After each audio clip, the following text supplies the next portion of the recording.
नमस्कार मंडळी, आपल्या चॅनलवर तुमचं स्वागत आहे। आजचा दिवस भरपूर एक्साइटमेंटनी भरलेला होता, त्यामुळे सकाळी सकाळी मस्त ब्लॅक कॉफी घेतली। एक्साइटमेंटचा मी यामुळे म्हणते कारण आज रविवार, महिला दिन आणि वर्ल्ड कप T20 ची फायनल मॅच होती। या सगळ्यांच्या वरचढ आणखी एक गोष्ट होती, ती म्हणजे मी भरपूर दिवसांनी स्वप्न बघितलेल्या माझ्या ड्रीम डेस्टिनेशनला जायचं माझं फिक्स झालं होतं आणि आम्ही दुसऱ्या दिवशी जायला तिथे निघणार होतो। त्यासाठी जायची तयारी म्हणजे सगळ्यात पहिल्यांदा चिवडा। मी कुठे जरी जाणार असले तरी चिवड्याची पिशवी सोबत घेतल्याशिवाय मी निघत नाही। दरवेळी वेगवेगळ्या प्रकारच्या मुरमुऱ्याचा मी चिवडा करते, कधी भडंग, कधी साधे, तर कधी बालाजीच्या प्रसादात जे मिळतात ना ते। यावेळी बालाजीच्या प्रसादाचे मुरमुरे वापरले होते। मस्त त्यामध्ये तळलेले शेंगदाणे, कढीपत्ता घातला आणि मिक्स केलं।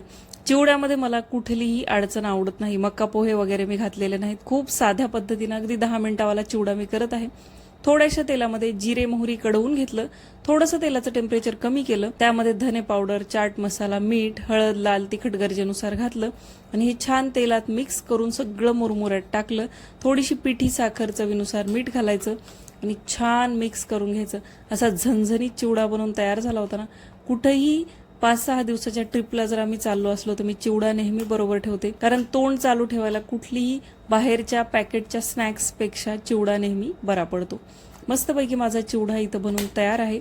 आता आम्ही कुठं जाणार आहोत आणि त्याबद्दल सगळी माहिती आपल्या येणाऱ्या पुढच्या व्हिडिओमध्ये येणार आहे, त्यामुळे ट्यून रहा आणि सगळे व्हिडिओ न स्किप करता बघा। मस्तपैकी माझा इथं चिवडा बनवून तयार होता आणि आज संध्याकाळी वर्ल्ड कपची फायनल आणि वुमन्स डे असल्यामुळे आमचा भन्नाट प्लॅन झाला होता।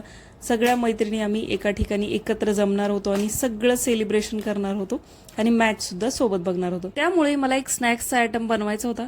भरपूर दिवसांनी मी यूट्यूबवर ही पाणी फुलकीची रेसिपी पाहिलेली होती आणि रेसिपी बघून ना अगदी तोंडात पाणी यायचं, पण चव कशी लागते हे काही माहित नव्हतं। त्यामुळे मी ट्राय करून बघितली आणि एवढा अप्रतिम पदार्थ होता ना।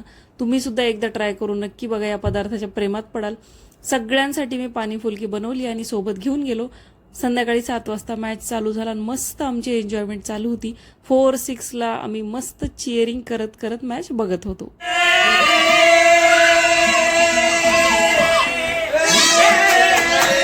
चहा पिला, त्याच्यानंतर 1 तासाने मस्त पाणी फुलकी एन्जॉय केली।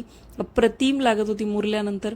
आणि जेव्हा लक्षात आलं की मॅच 90% भारताच्या पारड्यात पडलेला आहे, तेव्हा आम्हाला थोडा दिलासा मिळाला आणि छान पावभाजी, पुलाव, रायता अशी आमची पार्टी चालू झाली। खरंच कुठलेही क्षण सगळ्यांसोबत घालवायचा आनंद वेगळाच असतो।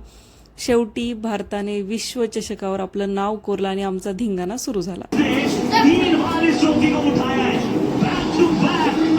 एक सेलिब्रेशनचं झालं होतं आणि दुसरं सेलिब्रेशन बाकी होतं, ते म्हणजे आज स्पेशल दिवस होता, वुमन्स डे होता।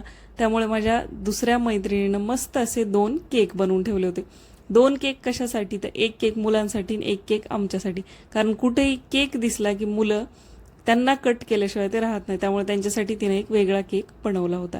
तुम्ही बघू शकता मस्त असं सेलिब्रेशन इथं चालू होतं। खूप आनंदाचा आणि अभिमानाचा क्षण होता आपल्यासाठी की T20 वर्ल्ड कप आपण सलग 2दा जिंकलो होतो। खूप एक्साइटमेंट होती आणि सगळीकडे मस्त फटाके वाजत होते, आनंद सेलिब्रेट केला जात होता, सगळं बघून जात होतं। सोबत आमच्या गप्पा चालू होत्या आणि वुमन्स डेचं सेलिब्रेशन सुद्धा।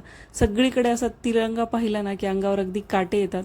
इथं मस्त तयार झालेले केक माझी मैत्रीण घेऊन आली होती। पहिल्यांदा केक कट करायला मुलाला दिला। असा छान अविस्मरणीय आजचा दिवस आम्ही घालवला आणि संध्याकाळी घरी आलो। आता दुसऱ्या दिवशी लगबग होती ती, आम्हाला आमच्या डेस्टिनेशनला संध्याकाळी 8 वाजता निघायचं होतं, त्यामुळे दिवसभर भरपूर अशी तयारी करायची होती। बॅगा भरायच्या बाकी होत्या।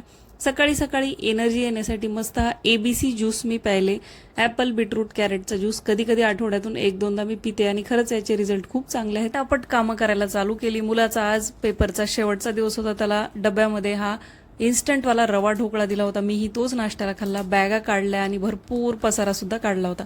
कोणत्या दिवशी काय काय घालायचं, कुठं जायचं त्याच्यानुसार सगळे कपडे डिसाईड करून बाजूला काढले होते।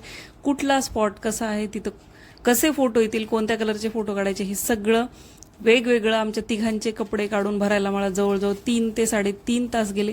पुन्हा सगळी घरातली आवरावरी केली, काय फ्रीजमध्ये ठेवायचं, काय बाहेर ठेवायचं, आणि इथं रीलसाठी मी बॅग फिरवून असं हे शूट करत होते।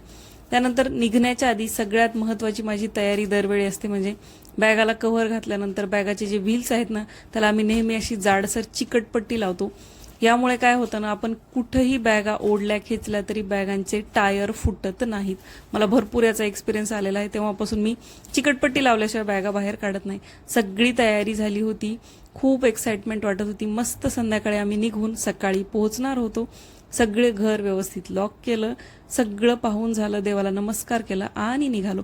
आता आम्ही कुठं जातो हे तुम्हाला पुढच्या ब्लॉगमध्ये कळेल. तोपर्यंत एक्साइटमेंट तशीच राहू द्या. अगदी 3-4 दिवसापूर्वी आमचं जायचं ठरल्यामुळे ट्रेनचं तिकीट काही मिळालं नव्हतं, त्यामुळे ट्रॅव्हल्सने आम्हाला जायचं होतं. संध्याकाळी निघालो आणि सकाळी आम्ही डेस्टिनेशनच्या जवळ पोहोचलो. चला तर मग चॅनल अजून सबस्क्राईब केलं नसेल तर सबस्क्राईब करा, कमेंट करा, शेअर करा, लाईक करा. मी भेटते अशाच एका मस्त व्हिडिओ सोबत पुढच्या ब्लॉगमध्ये. तोपर्यंत बाय.